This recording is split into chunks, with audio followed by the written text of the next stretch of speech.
Y'all, Ida deserved it. I'm not even gonna lie, she deserved it. We'll discuss.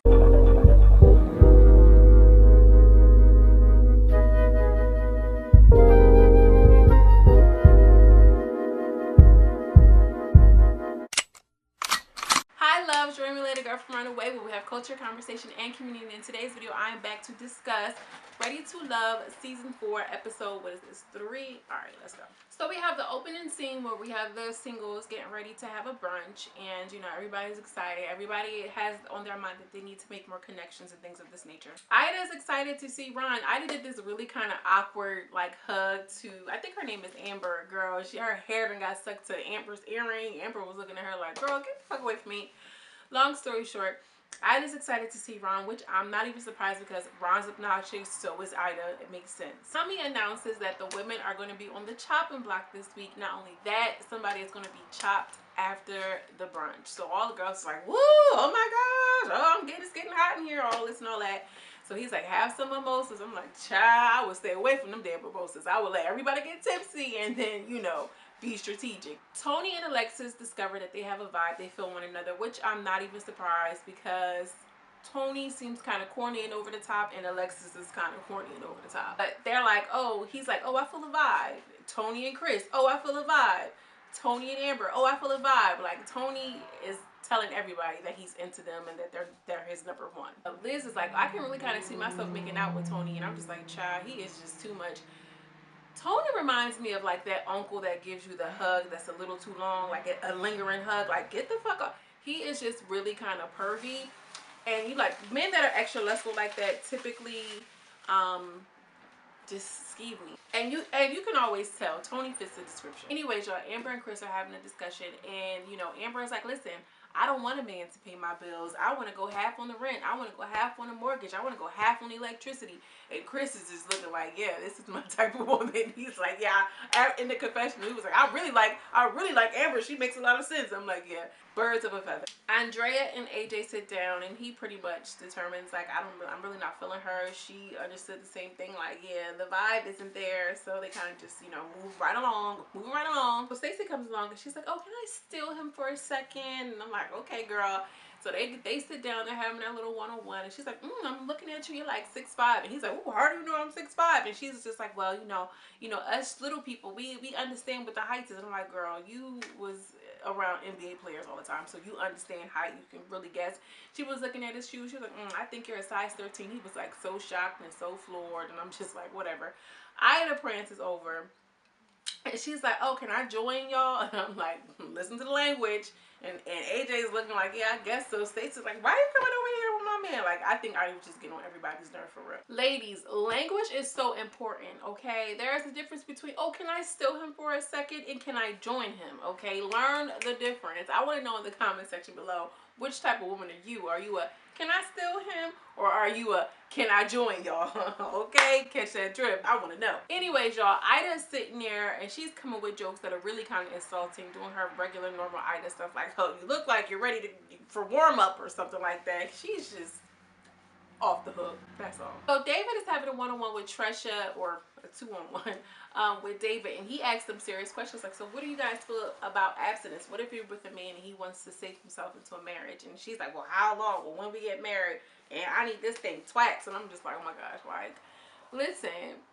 Okay, so he's just like, well, I really just want a woman who wants to wait for me. I want a woman with high standards, high morals, and I want to wait until marriage. And I really,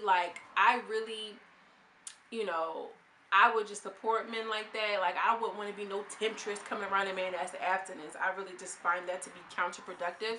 So many men are just out here lusting and thrusting. So if a man wants to be abstinent, shout out to you, David. Go ahead with your self-discipline and your self-awareness, sir. Tressa ain't trying to hear it, though. Mama said she wants the so she probably is not going to see it. They probably not even going to see it from one another. Deidre pulls Ida to the side, and he's just like, listen, Ma, I'm feeling you. I like your vibe or whatever. But you got to stop playing. She's like, well, I'm not playing. Just looking all crazy or whatever. They talk about cooking because, you know, he's a chef. Okay? And she's like, well, I want you to cook me something. That means you're going to cook me some oxtails. And they, you know, they have this cute little exchange. Ida is so funny. High key, I think she the damn comedian. Okay? Tressa makes me giggle. But Ida, I'm laughing. In the confessional, Andrea had already realized, like, I might be going home. Ida, she just seemed kind of like out of it. Ida goes home. The guys vote Ida out. They're just not, they don't think she's ready to love. She's not even ready to take people seriously, honestly. And she gets up with a huge smile. She's like, all right, bye guys. She didn't want to give anybody a hug. And then she walked away with a smile on her face, but in the confessional, her eyes were red. She was teary-eyed, and then it led me to believe that she has an issue with rejection, because you don't even know them.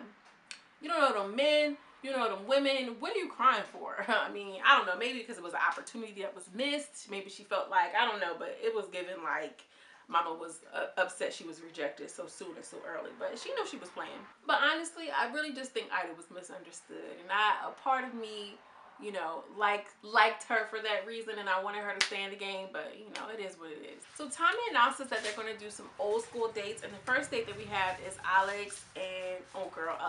Alexis and AJ. And girl, Alexis is doing a lot. She had on them hot ass leather pants, and listen, I'm not here to be the fashion judge, but mama, I'm not wearing no leather pants. Maybe some leather shorts. But she wore leather pants with leather high boots. That sounds like too much. I'm just not here for it.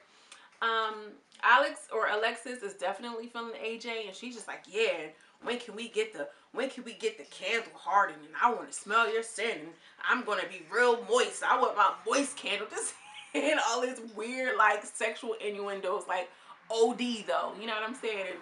And AJ's like, yeah, she's kind of more aggressive than me and all this and all that. It was just like way too much. And he kind of said something.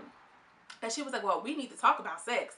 And he was like, yeah, I want to talk about sex. But he's also a music producer. He's been in the industry, okay? He done ran through a couple of boxes.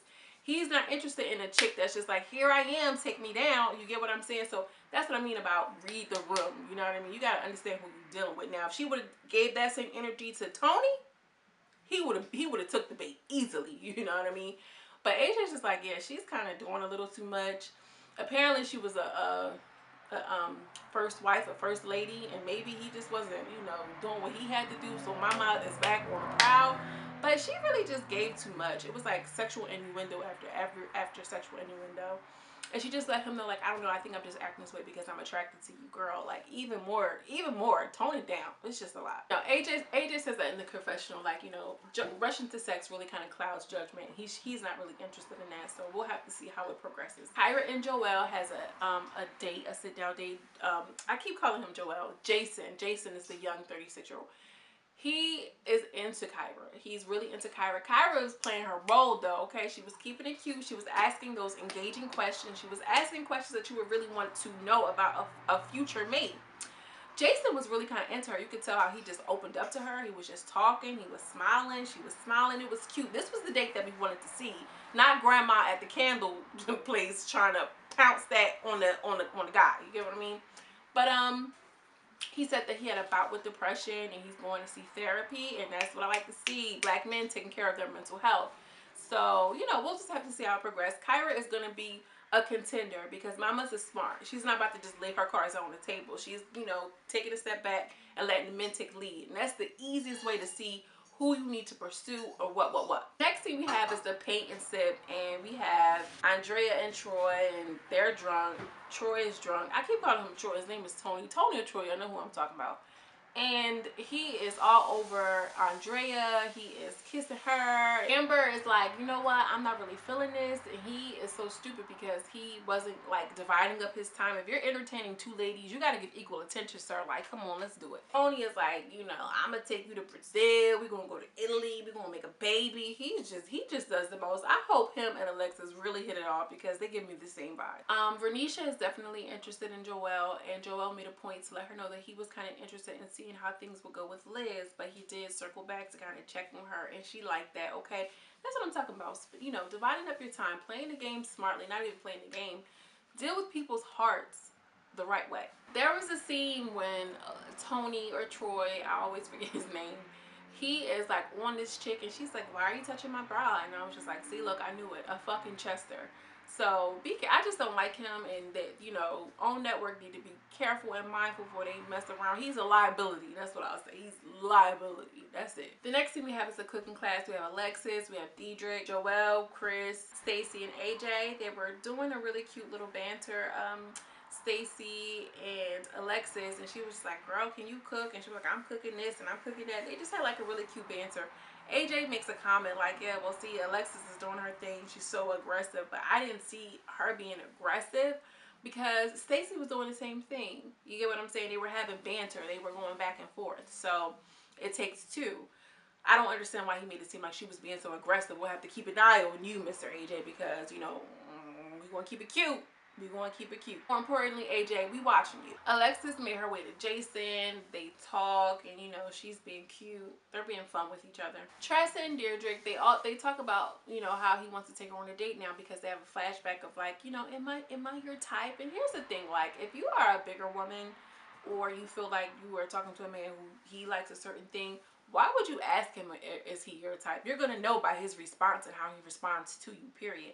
All you need to do as women is show up, be who you are, and let the man do whatever it is. We decide if he's our type, girl. You never like ask a man, am I your type? Because you lose your position of power automatically. Like, you're gonna know if a man is your type.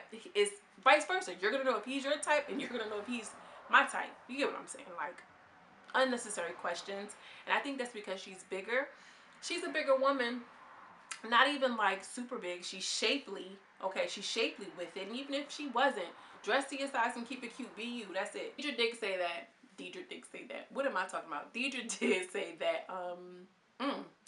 Deidre said that Tressa had the best vibe, which I can see her being a really down-to-earth, chill kind of woman. Chris and Stacy have a cute little interaction, okay? And one thing about Stacy, Miss Mama, she's moving around with these men. She's going to make a couple connections because she's moving around. Next scene, we have the men meeting up in the gentleman lounge, and we're going to pretty much see who is going to be eliminated. In a nutshell, nobody was really feeling Tressa, with the exception of Ron and was it Ron? Child, I don't remember. Two people, Joel and somebody else. Not Joel, Diedrich. Golly, Diedrich is somebody else. I think ultimately all of the men were not interested in Andrea except for David, and essentially they go on dates separately, and they pretty much reveal who is ready to love. So obviously we have Tressa, who is going to stay. She's still going to have her date with Diedrich, and they have their cute little interaction. But I really like how David said it. It was just like, you know what, the Lord is going to send you the appointed one, or whatever the case. And she came with her little boots and she click-clacked away.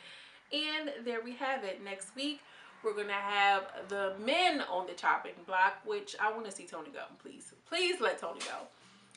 He probably had too much of good of a mouthpiece, but we'll just have to see how it all works out. Okay, I want to see him and Alexis really kind of hit it off, because we know in the trailer that they are going to have, you know, some words, words are going to be on their little relationship, because he wows out. Let me know what y'all think in the comment section below. Subscribe and hit the bell notification so that way you're notified when I make a video. And did I say like this video? Make sure you like it. Anyways, as always, I'm sending you much love and much light, and I will see you in the next video. Peace.